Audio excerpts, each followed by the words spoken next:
Huh. That's a really interesting thing to bring up. Say, let's talk about that.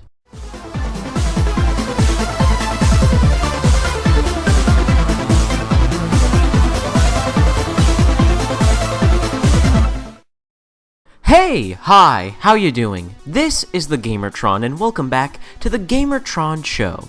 So not too long ago, IGN released a video, an opinion piece on the decline of first-person shooter single-player campaigns. Now, I highly recommend you watch that video before watching this video. Feel free to pause and watch the video at IGN's YouTube channel or through the link in the description and in the comment section below. However, back to this video.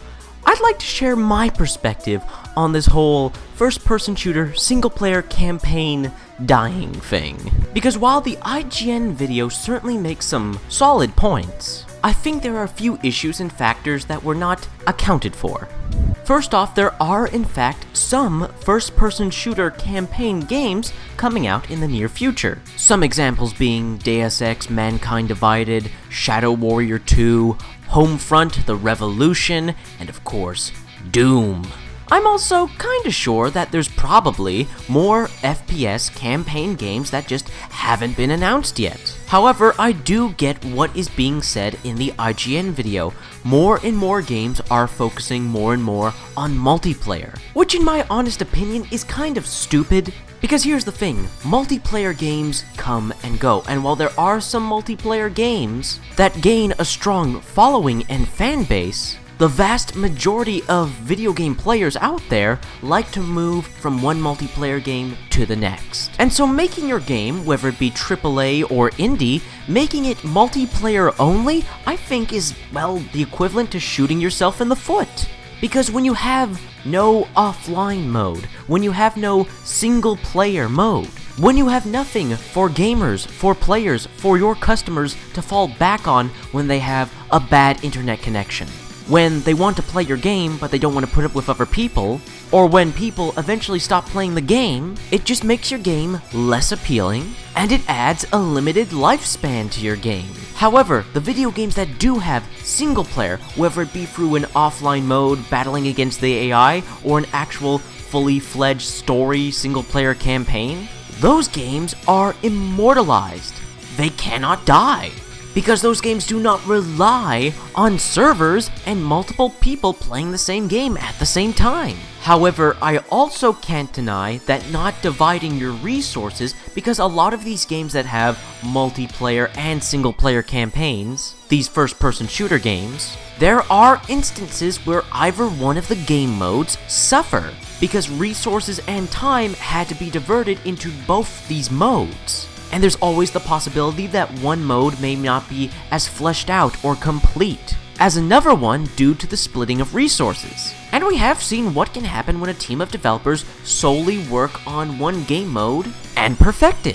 One example, Titanfall. You guys know that Titanfall is one of my favorite first-person shooters of all time. I adore the game, and it's a multiplayer-only game. Multiplayer only! And you guys also know I prefer single player over multiplayer.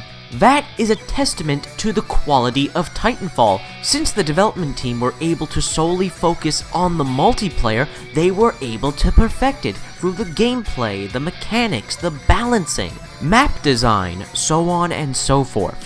While in other games there are hints here and there that the development time spent between the different game modes, single player and multiplayer, does affect the experience of both modes. The Call of Duty and Battlefield games are a great example.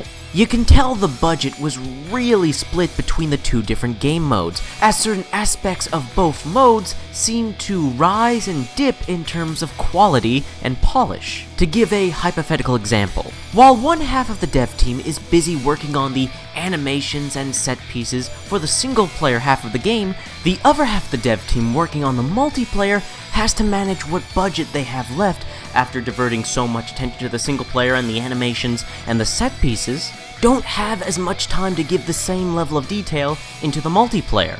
Just as a hypothetical example, and there's so many other examples as well, such as balancing, level design, system optimization, and so many other factors that get overlooked or pushed to the side or just stitched together, barely stitched together just in time for release because of having to diverting resources between the two game modes. So I can understand the benefit of making your game single player only or multiplayer only. That way, you're able to divert all your resources into that aspect of the game and try to perfect it with what you have. I get that, I understand that, and we've seen what happens. We've seen games that have great single-player campaigns but half-assed multiplayers, and great multiplayer games that have half-assed single-player campaigns. We've seen it before. So I can understand why Titanfall was multiplayer only. I can understand why Star Wars Battlefront doesn't have a single-player campaign. I can kinda, sorta get that. But again, to reiterate my previous point, even if you're making a multiplayer-only game, I find it's very important to have some sort of offline, single-player element. I mean, God, guys, I can't tell you how much I would love to play Titanfall in single-player, have a story campaign to Titanfall. That would be amazing, but going off topic. There is, however, another factor that was kinda, sorta mentioned in the IGN video, but not as expanded upon as I would like to do here. There is another primary reason why a lot of developers are deciding to go multiplayer only, or abandon the story campaign. It's because, well, you guys aren't playing them. You're not going back to them, or you're not finishing them. One of the primary reasons the developer of Titanfall stated that they were making a multiplayer-only game is because research, actual, honest-to-God, factual research showed that most players that picked up first-person shooter games with a single-player campaign and a multiplayer aspect spent more time playing the multiplayer, and not a lot of people even finished the single-player. And this was data coming off of the Call of Duty games, the Crysis games, the Battlefield games, the Medal of Honor games, and many more FPS games. While I am a single-player campaign enthusiast, I really am, I love single-player. I prefer single-player. I'm not going to deny that there is a great deal, many more people that enjoy playing multiplayer with other people. Granted, a great deal of these gamers play multiplayer for the wrong reasons, but that's a video for another time. Now, to get back on track, facts don't lie. There is a legitimate reason why developers and publishers are making more and more multiplayer-only games, because the public is displaying to them their want for multiplayer. You see, developers and publishers now have the technology and the abilities to read almost every single little statistic of what the customers playing their game are doing with their game. So, can you really fault them? Video games are a business, whether you like it or not.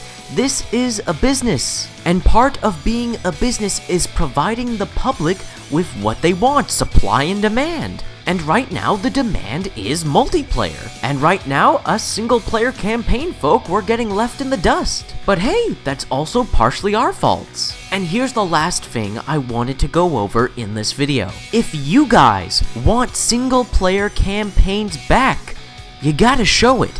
If you want single-player campaigns to make a comeback, not just in first-person shooters, but in video games in general, you gotta put your money where your mouth is. However, not only in this case do you not only have to put your money where your mouth is and buy single-player campaign games, but you also gotta put your time where your mouth is. Because in this particular case, time is just as important as money, since developers and publishers can see what we are doing when we play our games. We need to show them that we're playing the single player, that we're spending time with the single player, that we're replaying the single player, that we're not just grinding hours and hours in the multiplayer. If you want single player campaigns back in first-person shooters and video games in general, you have to put in the effort. We keep saying we want more single-player campaigns, you keep saying you want more single-player campaigns, then play the single-player campaigns. In the new upcoming FPSs, play the single-player campaigns. If you're playing an FPS right now, instead of playing the multiplayer, maybe spend some time in the single-player campaign. If we really, truly want single-player campaigns in our video games, not just first-person shooters, we have to show it. So please, I encourage you, replay old single-player campaigns, play new single-player campaigns, and if we put in enough time and money, we will get more of what we want. However, to actually answer the question, are FPS campaigns dying? I will answer that with a definitive no. They're not dying. They are slowing down, they're not as in demand as they used to be, but there is still a deep love and passion for them. So, believe me when I say, they're not going anywhere. But if we want more, we gotta show it. Anyways, that's been a video. If you liked the video in any way, shape, or form, please hit the like button. Hitting the like button helps you, helps me, helps everybody involved with the video. If you hit the like button, please leave a comment. What are your thoughts, feelings, and opinions on the IGN video? What are your thoughts, feelings, and opinions on my video? Let me know your thoughts, feelings, and opinions in the comment section below. I love reading comments, so get nearly enough comments. Please leave a comment. And finally, I am the Gamertron. I love video games, and I love talking about video games. And if that's something that interests you, maybe consider supporting my channel by subscribing to me. Anyways, guys, this has been a video, and I will see you guys later.